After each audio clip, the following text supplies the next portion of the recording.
কি বস, আফগানি ছেলেদের দেখে কেমন লাগলো? হ্যাঁ হ্যাঁ হ্যাঁ।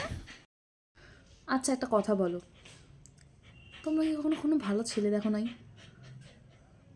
নাকি বাঙালির ছেলেরা দেখতে ভালো না? বুঝতে পারছি না, আফগানি ছেলেদেরকে দেখে কেন করছো তোমরা জিনিসগুলো?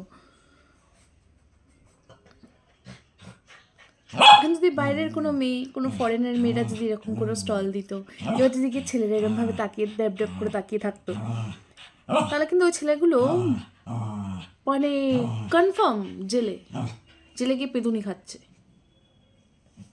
আর তোমরা ধরে নাচছো, রিল করছো, এই করছো ওই করছো। কেন ভাই কেন? মানে কেন?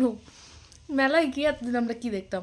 এতদিন আমরা দেখতাম ছোটোবেলা থেকে যা করে এসেছি, কোনো রাইড চড়ালে চড়েছি, মেলায় গিয়ে খেয়েছি, দিয়েছি, ঘুরেছি ভাই, ফুল টু এনজয় করেছি, জিনিসপত্র কিনেছি, লাস্টে জিলিপি হাতে বাড়ি এসেছি।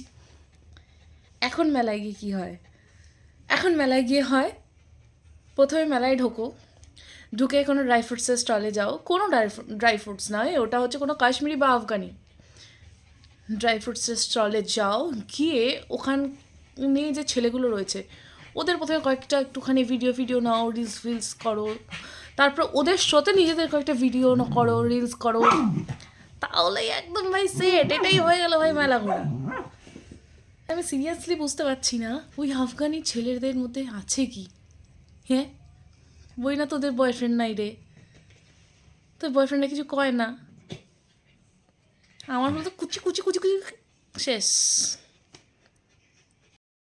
ইম্যাজিন কর তো, একটা বাঙালি ছেলে পাঞ্জাবি পরে, ভাই কি লাগবে ভাই। ওদেরকে দেখ, সামনে সরস্বতী পুজো আসছে, তা না এদেরকে দেখে যাচ্ছে, বাট